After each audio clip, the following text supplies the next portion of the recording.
járí o ọlọ́run járí o olúwa járí o má jà wá lásán má jà lọ lóko jẹ́rìí ara rẹ jẹ́rìí ara rẹ jẹ́rìí ara rẹ jẹ́rìí ara rẹ gbogbo ọkàn tó mọ̀ lórí afẹ́fẹ́ lónìí olúwa tú ayé wọn sílẹ̀ ọlọ́run tú ayé wọn sílẹ̀ olúwa tú ayé wọn sílẹ̀ olúwa tú ayé wọn sílẹ̀ olúwa jẹ́ rí o má jọ wá lásán má jà lọ lóko ìjọba òkùnkùn ká lẹ́nu mọ́ ìjọba òkùnkùn ká lẹ́nu mọ́ gbogbo ìjọba òkùnkùn olúwa ká lẹ́nu mọ́ gbogbo ìjọba òkùnkùn olúwa ká lẹ́nu mọ́ ẹ̀mí mọ́ jẹ́rìí ara rẹ olúwa jẹ́rìí ara rẹ olúwa jẹ́rìí ara rẹ olúwa jẹ́rìí ara rẹ olúwa jẹ́rìí ara rẹ olúwa jẹ́rìí ara rẹ fi ara rẹ hàn fi ara rẹ hàn fi ara rẹ hàn fi ara rẹ hàn fi ara rẹ hàn fi ara rẹ hàn fi ara rẹ hàn gba gbogbo ògo gba gbogbo ògo gba gbogbo ògo gba gbogbo ògo gba gbogbo ògo gba gbogbo ògo má jà wá lásán má jà lọ lóko ìjọba nẹ́tíwọ̀kì gbọ́ òróró ó já dúró jẹ́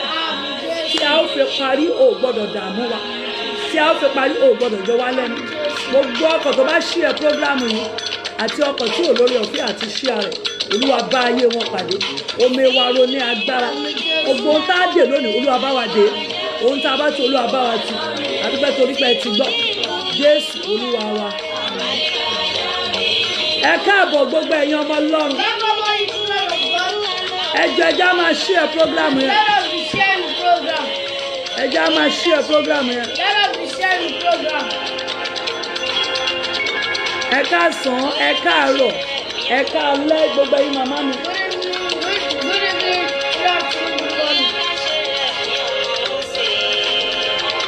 Ẹ má bínú sí wa nẹ́tíwọ̀kì yẹn ṣe díẹ̀.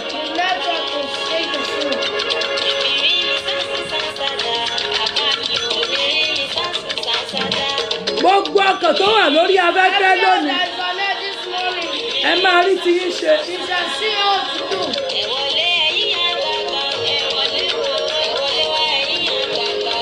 Gbogbo ẹ̀yin dáàdì mi ẹ káàbọ̀. Gbogbo ẹ̀yin mọ́mì mi ẹ káàbọ̀.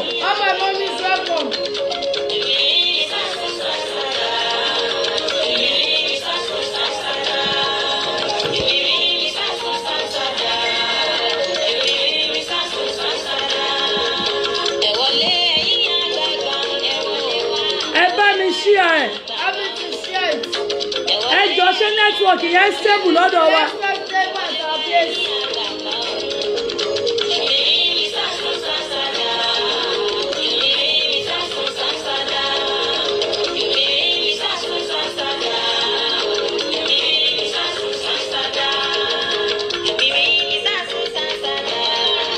Ọlọ́run má jẹ̀mú. Díẹ̀rí ẹ lọ́sàn yìí. Ẹjọ́ ẹjá invite àwọn èèyàn wọlé.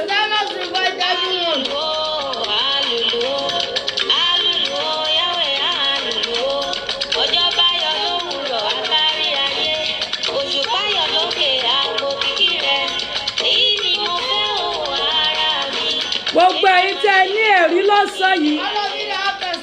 Gbogbo ẹ̀yin tẹ́ ẹ ti rí ẹ̀rí tàárọ̀ yìí. Ẹ̀rí yóò ní dìbàjẹ́. Gbogbo ẹ̀yin tẹ́ ẹ ti gba ẹ̀rí tí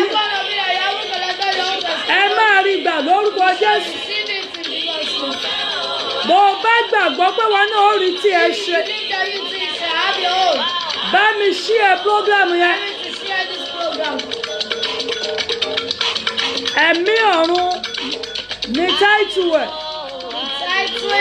Kùnìlọ́lá òkìrìmì jàjà.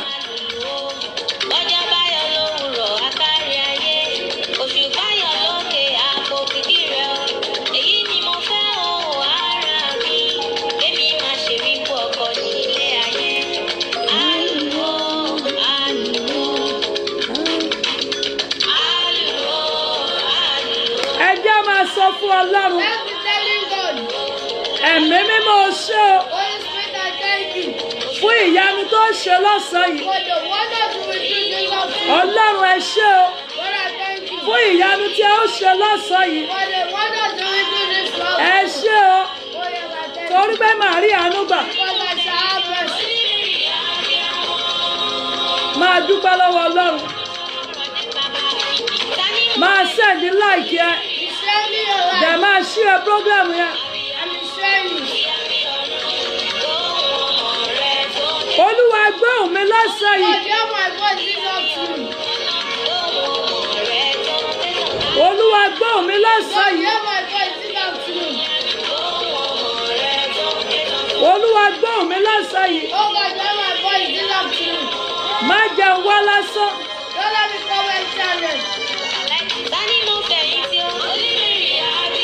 Má jẹ́ wá lásán. Má jẹ́ lọ lásán.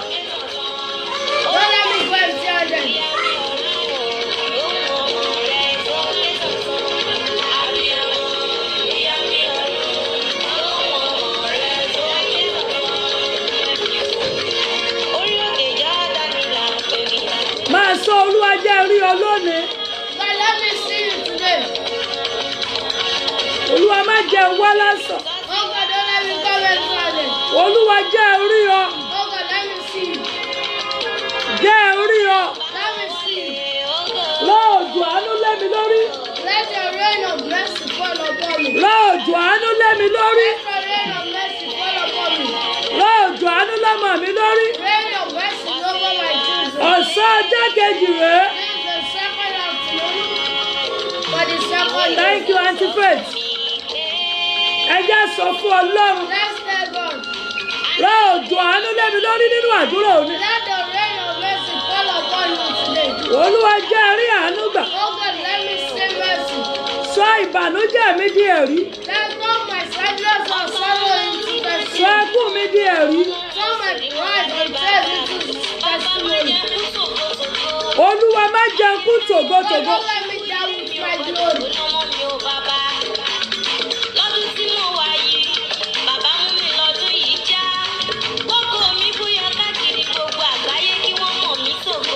Ó kù díẹ̀ á ṣí ààrẹ tó. Ẹjọ́ ẹja ṣí ààrẹ sí.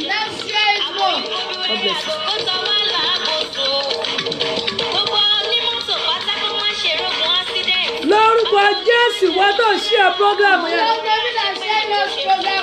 Àánú máa yí ayé rẹ padà. Àánú máa la ayé rẹ kọjá. Máa sọ Olúwa rọ̀jò àánú lé mi lórí.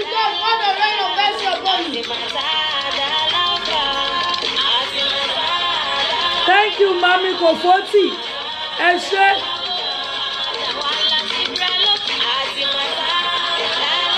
Máa sọ Olúwa ní ọ̀sán yìí.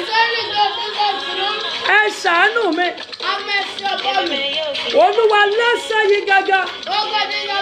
Ẹ ṣàánú ayé mi. Olúwa ní ọ̀sán yìí. Ẹ ṣàánú ayé ọmọ mi. Ẹ ṣàánú ayé ọkọ mi. Máa sọ báyẹn. Olúwa ṣàánú mi. Olúwa ṣàánú ọmọ mi. Olúwa ṣàánú ọkọ mi.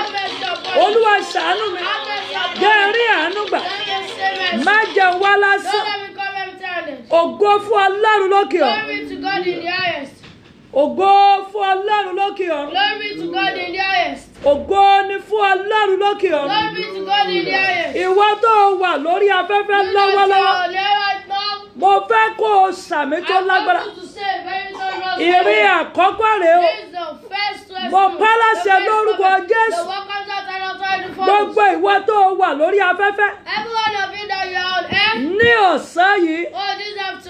Agbára Ọlọ́run alààyè. The power of the living God. Agbára tí ò ṣe é dádúró. The power that cannot be stopped. Agbára tí ò ṣe bá forí The gbá power ní. that cannot be competed with. Ìwọ tó o bá rí àmì ṣe. You that you can say, man. Agbára yẹn kó bá ọ. Gbogbo lóhùn kejì. Hear the second word. Gbogbo ìwọ ọkàn tó o gbàgbọ́. Every heart that believes. Tó ń bẹ lórí afẹ́fẹ́ lọ́wọ́. Nínú ìrìn àjò ọ̀sẹ̀ yìí. Mo pa á láṣẹ lórúkọ Jésù. Agbára tí ń la ọ̀nà. The power that opens way. Níbi tí ọ̀nà ò sí. Where there's no way. Agbára tí ń la ọ̀nà. Power that opens way. Níbi tí ayé rò pé ọ̀nà ti Where dí. the world thinks that there's no way. Tó o bá rí àmì ṣe. If you can say, Mo wí lẹ́ẹ̀kejì. Yeah, I say the Agbára second yẹn wọnú ayé. in Jesus' name. Àwọn tí mo fẹ́ gbàdúrà fún ìdè. Those that I want to pray, Lord, here. Ẹ̀yin tí mo fẹ́ gbàdúrà fún ṣẹ́ tí wà ń bí. Those of you that I want to pray for, are you here? wọ́n tó o bá mọ̀ pé àdúrà yẹn wọ́ ló ní. You that you know that that prayer is for you, tó o dẹ̀ mọ̀ wípé ó máa ṣeé ṣe. and you know that it shall be done. ìwọ yẹn ni kó o sàmí o. It's you that you should say amen. àdúrà yẹn ń ṣe fún gbogbo ènìyàn. That prayer is not for everyone. ṣùgbọ́n ó wà fáwọn tó bá gbàgbọ́. Oh, for those that have, for those mo that ń lọ have believed. lẹ́lẹ́ẹ̀kejì. Oh my God, the second time. gbogbo ẹ̀yin tí ìrànlọ́wọ́ ènìyàn pín fún. Everyone that the help of the woman has come down. gbogbo ẹ̀yin tó jẹ́ pé ẹ sá eré. Everyone of you that you've run. màmá mi kan ni mo wà ń bẹ̀. I'm there. tá ẹ bá wà ń bẹ̀ wà á sáré If ṣí you are àrẹ. there, help me to share. wọ́n wá jẹ́ máa rí àmì rẹ And let me kíkankíkan. see your thunderous tó bá saying. jẹ́ lóòótọ́ ìwọ ló làdúrà It is yìí. true that you are the owner wọ́n of wá this jẹ́ prayer. máa rí àmì rẹ And you kíkankíkan. let me start hearing your gbọ́ òun voice. olúwa. Oh, hear the voice of ìwọ God. tó gbàgbọ́. You that you believe bó ò ní wá lásán. that you will not come bó ò and ní them, lọ that lófò. you will not go and tell mo them. sọ ní orúkọ Oh, I Jésù. say it in the name of Jesus. ọwọ́ àánú The hand of tó mercy wá àkẹ́rí nínú odò. that looked for Acts. acts inside the sea. ọwọ́ àánú The yìí hand of that mercy. lórúkọ Jésù. In the ó name yá kó of wọnú ayé. Jesus. gbogbo lòun kẹta. Hear the third voice. mo ní ìwọ tí àánú ti Say pín you fún. that the hope has come down onto. ìwọ tó dàbí pé ìrànlọ́wọ́ You that kù. looks as if there's no hope again. ìwọ tó dàbí pé ò You that lólùrànlọ́wọ́. looks as if you don't have an help. ìwọ tó dàbí pé o ti sapá You kò that jọra look wọn. as if you've tried what you don't bí know what àmì to rẹ say. bá dún jẹ́ tó wà lẹ́gbẹ̀ẹ́ If rẹ. your amen is as strong Tó o as bá the ti mouth jí of the láti person, ṣàmì. if it's not Lọ́sàn-án strong, yìí, this afternoon, níbi tó ò lérò fún àánú. where you don't think of ní mercy, orúkọ Jésù. in the name àánú of Jesus, Káfárì dìde. rise up for you. gbogbo ẹ̀yin ọmọ tí a ti ilẹ̀kùn All the mọ́. children that were blocked the door. rábíyá kìláfíàdálá ìkìbídálíàmà. gbogbo ẹ̀yin ọmọ tá a ti ilẹ̀kùn All you mọ́. children that were blocked the door against. gbogbo abiyamọ ẹ gbé ọwọ́ lé orí. All you mothers put hand on your head. gbogbo abiyamọ ẹ gbé ọwọ́ lé All orí. you mothers put hand on your head. oníṣègùn láti wà ní. The Almighty One is here. rábáyá kìlíàfídáyálíàmọ́dà àyíndàmálì kìlíàfà. ẹ wo màláìkà tó fẹ́ ṣiṣẹ́ ọ̀sán yìí ti The angel that wants to work for this afternoon is here. ẹ gbọ́ ohùn Olúwa. Hear the voice of the Lord. gbogbo ẹ̀yin tá a dá ọmọ rẹ̀ dúró. Everyone of you that will stop their gbogbo children. ẹ̀yin táyé fi ìbínú dán ọmọ Everyone yìí. of you that the world has used out that to gbogbo stop. ẹ̀yin táyé ta ọmọ rẹ̀ lọ. Everyone of you that children has been given an arrow. tó dàbí pé kò sọ́nà That looks àbáyọ. as if there's no way. tẹ́ ẹ ti sapá tí kò sọ́nà. That you've tried and there's no bí way. àmì yín bá la yé If your dá. amen can pass àti through the wá world, àti ọmọ rẹ̀. you and your bí mo children, ti ń lo as agogo you are ringing this bell, ògo yín kò fọ ọ̀gá. àwọn kan dẹ̀ máa ṣeré lọ́sàn-án. some will play this afternoon. mo bẹ̀ ọ́ kó o mọ̀ ṣeré. I beg you don't play. ẹ gbọ́wọ́ lórí yín. Put hand on your head. mo gbọ́ ohùn yẹn. I hear that ó ní voice. sọ fáwọn èèyàn pé kí wọ́n pariwo. Tell them to tell people they should sọ shout. pé bàbá mi ò. Bàbá mi o. ẹ jẹ́ kí ẹ̀jẹ̀ orí àgbélébú sọ̀rọ̀ fún mi. Let the blood of the cross of Calvary gbogbo speak ènìyàn for me. sáré táìpù ẹ̀. Type it. sọ pé bàbá mi Oh my Father.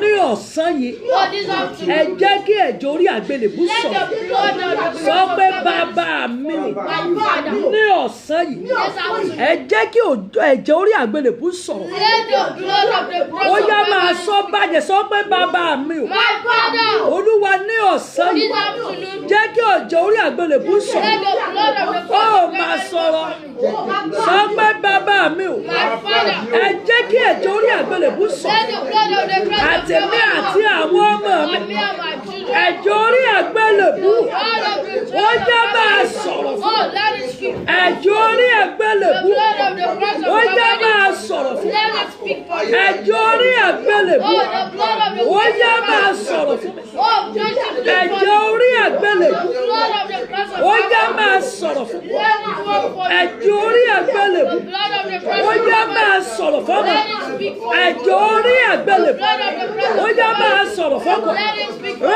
rábìkì yá dálé àfà ní kí mẹ́ta àìlèmọ̀ ó bá rí àmì sí. If you can say amen, mo gbọ́ ohun yẹn I kíkan hear that voice. ẹ wo ohun Olúwa ní sọ fún yín The Lord said I should tell ó you. lẹ́yìn tẹ́ ẹ bá gbàgbọ́ Those of you that ẹ̀yin believe, nìkan lẹ́ máa rí ojú rere you òun are the only one lónìí that will see ó lẹ́yìn tẹ́ ẹ bá Those gbàgbọ́ of you that ó believe, lẹ́yìn nìkan lẹ́ máa rí you are the ìdíbà only one that will see ẹ changes. gbọ́ ohun Olúwa Oh, hear the voice of the Lord. ẹ̀jẹ̀ orí àgbélé Oh, the blood of the cross of ẹ̀jẹ̀ tó ń Calvary. sàn fún The ìwòsàn blood that goes for rábà yá líàbì líàmìkì dáyàfà rẹ̀ límìkì dáyà líàfà ẹjọ́ gbogbo èèyàn gbé ọwọ́ lé orí everyone put hands on your head. má jẹ́ ó rù ọ́ Oh, don't let it pain. mò ń gbọ́ ohùn yẹn Hearing that voice. ẹnìkan wà ń bẹ̀ yẹn Oh, there's somebody ó there. dàbí pé wọ́n It gbá looks nǹkan as mọ́ orí if rẹ̀ there is something on your tó head. bá ti di òru Oh, even in the orí night, á máa ta ọ́ your head will be paining. àárín orí á máa ta ọ́ Middle of head will be ohùn paining. olúwa sọ wípé The voice of the Lord òun said fẹ́ that pe ọfà kan He jáde wants to bring out one ẹ out. jọ gbogbo ẹ̀yin tẹ́ wà lórí Oh, Facebook yes, all of you on ẹgbẹ́ Facebook. yìí tẹ́ ń gbọ́ mi Those of you tí hearing bá me, ti gbàdúrà yẹn if tán I pray that prayer ẹ finish, mú omi yẹn kẹ́ ẹ mú drink that water.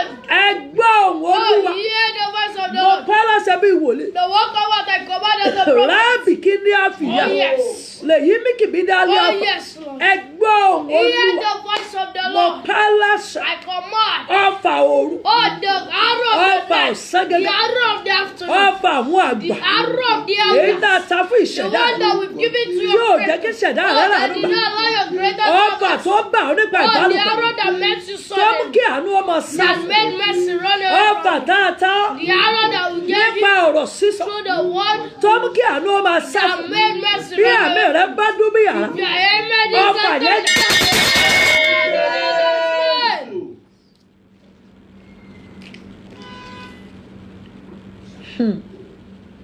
máa sọ pé jáde Jáde.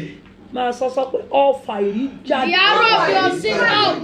ọfà mára láàánú jáde The arrow of unable to see mercy ọfà get out. mára láàánú jáde The arrow of unable to see mercy lára get ọmọ out. mi jáde Arrow of my children out. adẹ́nìjà àdèlẹ́gbàdúrà Oh, yẹn that went to brother. ọlásílẹ̀ sùláìmọ́ sọ̀rọ̀ That went to speak. ọfà mára láàánú Arrow of not to see and now. jáde lára mi Arrow of my life. fàdékẹ́mi adélẹ́yẹ Oh, sọ̀rọ̀ that went to speak. ọfà mára láàánú Arrow of don't sin of jáde nínú ìpín mi Get out of my generation. jáde nínú àyànmọ́ Get mi out of my life. jáde nínú ayé mi Get out of my life. ọfà mára Arrow láàánú of don't sin mercy. ọfà mára olóore Arrow of don't sin another. jáde Out. jáde Out. jáde Out. jáde Out. jáde Out. jáde Out. jáde Out. jáde Out. jáde Out. jáde Out. jáde Out. jáde Out. jáde Out. jáde Out. ọfà mára The láàánú arrow of don't sin another. ní orúkọ Jésù In the name of Jesus. jáde lára mi Get out of my life. jáde lára ọmọ mi Get out of my children. jáde lára ọkọ Get mi out of my life. Jésù Olúwa wa. Jesus, never pray. Amen. ẹ̀yin tẹ́ wà nílé ẹ má ṣeré Those of you inside the house don't play. Olúwa sọ fún mi pé òun máa ti nǹkan ńlá kan jáde The Lord said He's going to push out something bigger. ẹ̀yin tẹ́ wà lórí afẹ́fẹ́ ẹ má Oh, ṣeré those of you are not don't play.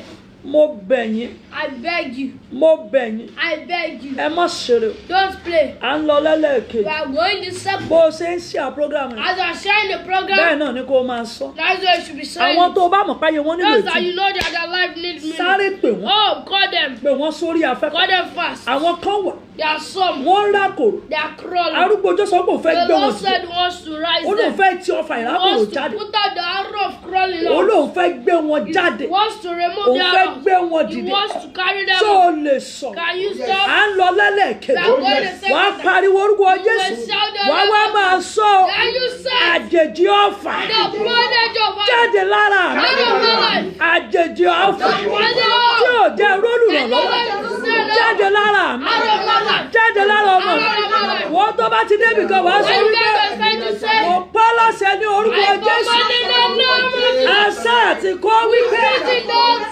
àyájọ́ ọ̀pá àlejò wọn yóò fi ìbẹ̀rù And they lójú will sájà run away with fear. tó bá wá rí If bẹ̀ it is true, ẹ̀yin ọ̀fà àjèjì arrow of the bẹ́ẹ̀ devil. jẹ́ rólù ràn That's lọ́wọ́ all of it to see ní the ọ̀sẹ̀ gẹ́gẹ́ yìí This afternoon, mo pa á I láṣẹ command. ẹ jáde ó yẹ sọ́dẹ̀ àdúrà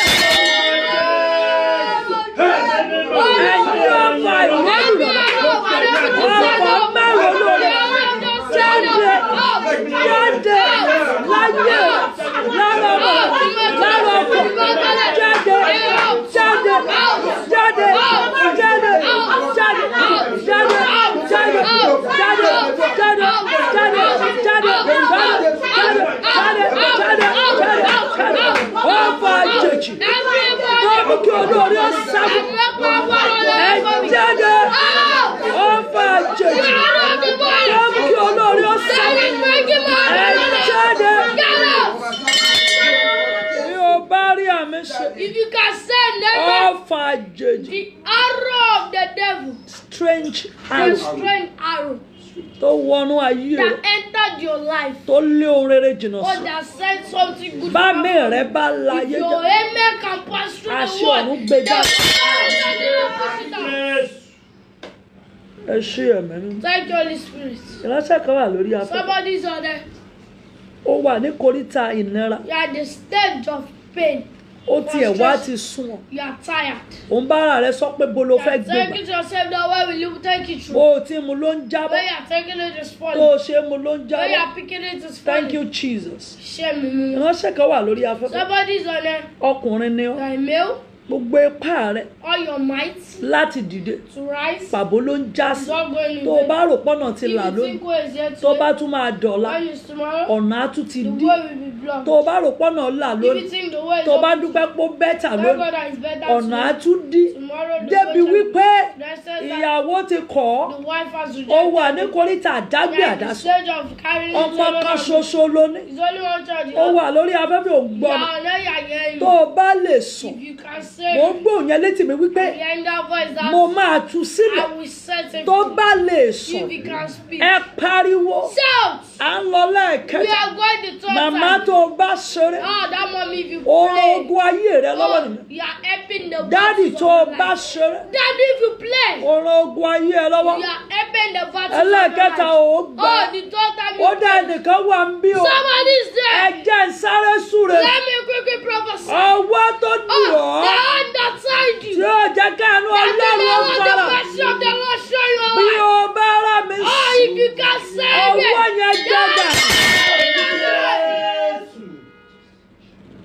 ó bá yà lé àbìdálé kìfì àwọn kan dẹ̀ wá fìdán lọ́sàn-án Some just came.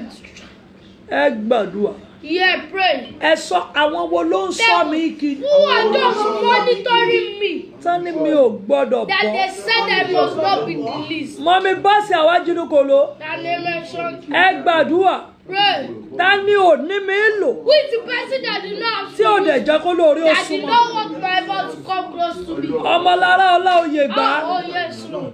ta ni ò nílò mi Who does not need me? ó dá mi dúró That stopped me. Oh, bàbá mi ò my Father. ẹ káàánú yín kúrò lórí ẹ Carry your mercy away from me. ramali Open yami the veil of kìdálẹ mercy afa away from me. nígbàdàlíkìnì ìdámayálé àkìdáfà agbọ́lá sànúsì That gbàgbọ́ your mention, brother prayer. ta ni ò ní mi Oh, who lò is the person that did not need tó me? dá mi dúró That stopped me? ta ni ò ní mi Who lò does not need me? tó mọ̀ọ́mọ̀ dá mi dúró That purposely stopped me? agbára ọlọ́run Oh, the power of the ẹ Lord. káàánú kúrò Open lórí the ẹ veil of mercy bí away ìbọn from exo me. gbàdúrà yẹn o Oh, that no mention, brother prayer. kẹ́mi káólì Oh, gbàdúrà yẹn o that no mention, brother prayer. abisola sísèètì That gbàdúrà no yẹn o mention, brother prayer. adus baby gbà o That no mention, brother gbogbo èyí tí mo dárúkọ lórí All instagram those people mentioned on ẹ gbà Instagram. bí pé kò sí o Brother prayer, see there's no ẹ tomorrow. pariwo orúkọ jésù In the name of Jesus. yẹ́bí kìdá Oh, yes, Lord. mímí jex That no mention. ẹni tó jẹ́ mímí jex That ibẹ̀ mercy bear me, me. sáré lọ mú iyọ̀ kékeré Go take salt. tó o bá lórí ọ̀fẹ́ If you have the grace, lọ fi ọwọ́ tọ́ iyọ̀ go kékeré put it on your fi sí son. orí Put àárẹ̀ it rẹ on your tongue. ẹgbẹ́ ìjẹ́ kúkú gbàdúrà yẹn Let me quickly say fún that gbogbo ènìyàn for everyone. májẹ̀mú tó nínú rí ò gbọ́dọ̀ dùn Covenant has said you must not be happy. májẹ̀mú tó lò gbọ́dọ̀ láyọ̀ Covenant has said you must not happy. májẹ̀mú tó lọ́mọ rí ò The gbọ́dọ̀ láyọ̀ covenant has said your children must májẹ̀mú not tó lọ́kọ̀ rí ò The gbọ́dọ̀ láyọ̀ covenant has said that bí you àmì must rẹ not bá dún bí Oh, àmì if your amen is not good, májẹ̀mú yẹn lónìí the covenant. àánú káfárì gbọ́ Somebody breaks it. ẹ gbọ́ Oh, yeah. mo ní o gbàdúrà I said ta ni pray. ò ní mi Who lò does not need tó me? dá mi That dúró stops me. sí koríta Oh, at àṣetì the stage of ẹ limitation. káàánú kò lórí Oh, remove the veil of Adékúnmi mercy away Àtọ́nì. from me.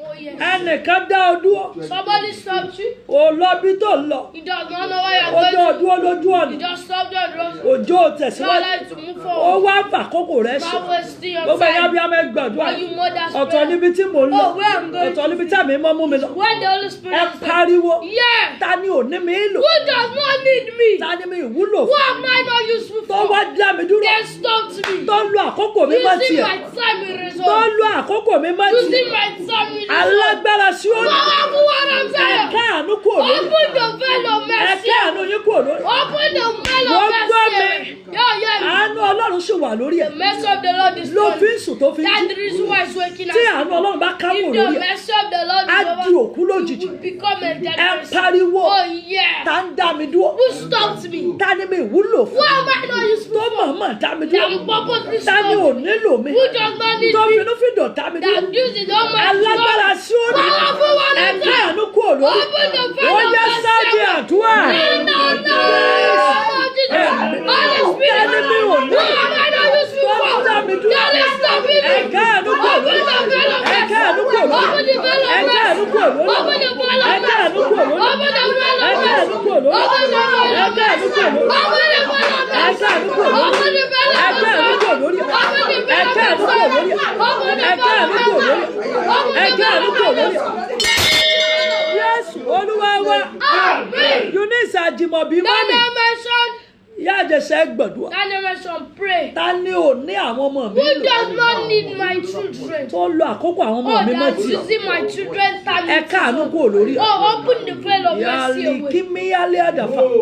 Ó dá gbogbo ẹ̀yin abiyamọ ẹgbẹ́ ọwọ́ lé àyà yín. Put hand on your chest, or you mother and Gbogbo ẹni father. tí ò lọ́mọ wá lè. Everyone that does not have our children to Gbogbo ẹni use. tí ò ní nǹkan ṣe pẹ̀lú ọmọ. Everyone that don't have anything to do with Tó my dá àwọn ọmọ tèmi àti that's tiẹ̀ lọ. stopping my children and your Tí ò children. jẹ́ kán débi ó yẹ I ẹ́ don't dé. allow them to reach Tí ò your jẹ́ kán ní ohun tó yẹ kí I wọ́n. don't allow them to open Bí their àmì rẹ bá dún bí If àrá. your heaven is like Irú thunder, ìṣẹ̀dá bẹ́ẹ̀ that ni. kind of mercy to them. Àánú Ọlọ́run ká lórí. Ẹ gbàdúrà yìí. Oh, pray this prayer. Ta lẹni náà? Who is the person Tọ́mọ mi ò wúlò fún. that my children are useful for? Tí ò nílò ọmọ I mi. don't really need my children. Tó dá àwọn ọmọ mi I dúró. stop them. Tó ń lo àkókò àwọn ọmọ mi mọ́ Wasting tí. my children's time. Ayérayé o. Oh, you found. Ẹ káàánú kúrò lórí ẹ̀. Open the veil of Ẹ mercy. káàánú kúrò lórí ẹ̀. Remove the Ẹ veil káàánú of kúrò lórí ẹ̀. Remove the Ẹ veil tilẹ̀kùn of àánú mọ́. Close the Ẹ door. tilẹ̀kùn àánú mọ́. Close the door. Ẹ tilẹ̀kùn ṣẹlẹ̀ mọ́. Close the door. Ẹ tilẹ̀kùn ojú rere mọ́. Ó yá sọ́dí àdúrà. Ẹ̀mẹ́ mímọ́. Ta lẹ́ni náà nílò ìgbà? Ta lẹ́ni náà nílò ìjà? Ta lẹ́ni náà nílò ọkọ̀? Tí ò ní mílì. Ó jẹ́ mi dúró. Sọ́dọ̀ ọmọ mi dúró. Ajẹ́rajẹ́ o. Ẹ tilẹ̀kùn àánú. Tilẹ̀kùn àánú. Tilẹ̀kùn àánú. Tilẹ̀kùn àánú. Tilẹ̀kùn àánú. Tilẹ̀kùn àánú mọ́. Tilẹ̀kùn àánú mọ́. Tilẹ̀kùn àánú mọ́. Tilẹ̀kùn àánú mọ́. Tilẹ̀kùn àánú mọ́. Jésù Olúwa wa. Amen. Níwájú ẹni tí màá jí ìfún. Friend of the one I'll give account to. Mo gbọ́ gbólóhùn yìí. I hear their voice. Gbogbo ẹ̀yin tẹ́ ẹ jẹ́ kíára All of you that take care of people. lórí afẹ́fẹ́. And then, Gbogbo ẹ̀yin tẹ́ ẹ jẹ́ social worker. like a social worker, Gbogbo ẹ̀yin tẹ́ ẹ ṣe health care. doing health care. Níbikíbi tẹ́ ẹ bá wà. Wherever you are, Ohun Olúwa ní sọ fún that's yín. what I should tell you. Tẹ́ ẹ bá lórí ọ̀fẹ́ àti ṣe. If you have the grace to do Ẹ it, gbé ẹsẹ̀ méjì síwájú kò mí tẹ́ ẹ wà lọ́wọ́lọ́wọ́. move two steps forward away from Lálẹ́ where you are. ayé mi fi ń kí n dá yálé àfà. Ẹ kúrò níbi tẹ́ ẹ wà. Ẹ gbé ẹsẹ̀ méjì síwájú. Carry 2 steps forward. O ṣé ẹ̀mí mímọ́. O ṣé ẹ̀mí mímọ́. Thank you, Holy Spirit. Gbogbo ènìyàn tó o bá rí àmì ṣe. Everyone, if you can say me. Ogun tó fẹ́ láyé rẹ kọjá The lọ́sàn-án. battle down to pass through your life every Ó day. fẹ́ mú kó o dẹni tí I wọ́n mọ̀ want tọrọ to owó make fún. you be the one that will be begging money Ogun tó for. fẹ́ láyé rẹ kọjá The battle lọ́sàn-án. down to pass through your life this afternoon. Àjèjì ogun tó jáde lára the ènìyàn. strange body that comes out of somebody Ó fẹ́ fara rẹ ṣe that wants to use your body as a Ó fẹ́ sọ ọ́ dẹni tí wọ́n mọ̀ dáwó That's fún. the type person that will be Bí providing. àmì rẹ bá dún bí àmì. Àjèjì ogun yóò ní That bẹ́ẹ̀mí kind àti of wá. battle will be Ẹ wo ẹgbẹ́ ènìyàn gbàdúrà. See everyone pray. Olúwa o. Lord, Àánú tí ràn mí ò rí gbà. the mercy my generations have never received. Ẹ fún mi. Oh, give me. Ẹ fi ṣọ̀rẹ́ mi. Use it to do my friend. Mo sọ fún yín láàárọ̀. Oh, I told you the morning. Bó o bá ràánú If you Ọlọ́run. don't see the mercy of the Lord, Wàá kàn máa rìn kiri. you will just be walking up and Bó o down. bá ràánú If you Ọlọ́run. haven't seen the mercy of Ohun the Lord, tẹ́gbẹ̀rẹ́ ń ṣe pẹ̀lú rẹ̀. what your men are doing with Ó it, máa ṣe pẹ̀lú ìnira. you will do it with pain. Tó o bá ràánú Ọlọ́run gbà. If you haven't seen the mercy of the Bí ẹgbẹ́ Lord, rẹ bá náwó. when your friend is spending Ó máa money, ná agídí. you'll be spending. Tó o bá rí àánú Ọlọ́run If you gbà. are good, you see the mercy of Nígbà the Lord. táwọn ẹgbẹ́ rẹ bá ń gbé When nǹkan your sí. mates are carrying stairs, Ó wà nípò you alátẹ̀wọ́. will be in the best of Torí class. láìsí àánú Ọlọ́run. Because without the mercy of Kò the síbi Lord, tó ń lọ. there's no place you are Láìsí àánú Without Ọlọ́run. the mercy of the Wọ́n Lord, lè jó o débi they o fẹ́. cannot let you reach